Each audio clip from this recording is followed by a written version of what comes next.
But first, our top story. Mexico's economy is building momentum after a slow start to the year. The country's exports, construction, and government spending all helping growth.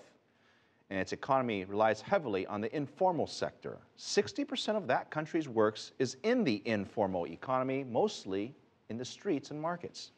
And one of the most notorious of them is Tepito's black market. John Holman gained special access to it. Our three-part series on the global black market begins now. Mexico's oldest market in the capital's toughest neighborhood, Tepito. These crowded streets are notorious as the place you can get almost anything, if you're not too worried about where it comes from or if it's legal. Outsiders don't film here, at least if they want to get out with their camera and their clothes. Gangs of robbers and kidnappers are a real and prevalent threat. But we're under the protection of neighborhood strongman Santos, who, like all the traders we met, didn't want to reveal his full name. He's one of a long line of Tepito street sellers who have been hawking their goods since before the Spanish conquest. Tepito has made us traders, and it's always been that way. Since the times when you would say, "Hey, come and get a slave," or "Come and buy my canoe." Now, the merchandise is ripped off sneakers, imitation designer clothes, and fake luxury bags. The traders, too, have had to evolve to survive. In a rapidly shrinking world, they've turned from local sellers to international entrepreneurs. In the back room of his store, Santa's friend Manuel outlines for us the global black market network. We jumped from Laredo to Los Angeles. Then many more went to Panama, then to New York, and you could earn still more money.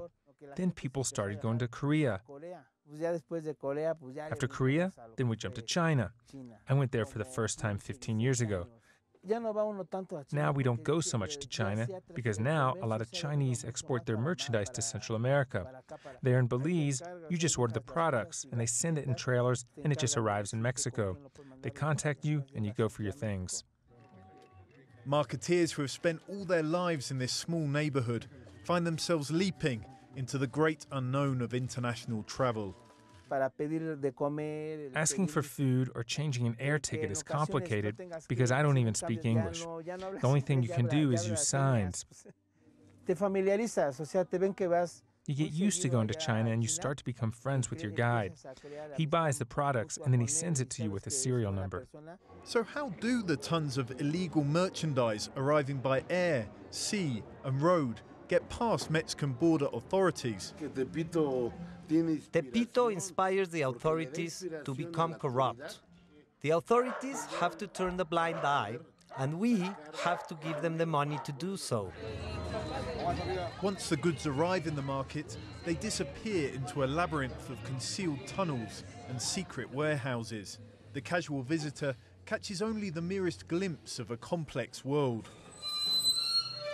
This is just one of many hidden rooms above Tepito market, and the discs that are being burnt in these rooms are not just sold in the market, but they're distributed throughout the country. Tepito's position in the capital makes it easy for it to export its products across Mexico. Tepito is a connecting hub of trade and production between global and local markets. Why is it so fundamental that it's in Mexico City? Because that's the center of politics, the economy, social connections. That means that Tepito is like a bomb. It's the center of a network which reaches out to other places. Policemen here admitted to me privately that they're powerless to control this swarming, illicit anthill. They're just here to look out for thieves. We're autonomous. We're not governed by the law or the authorities. Here, all that counts is our own needs, our own will, and the size of our balls.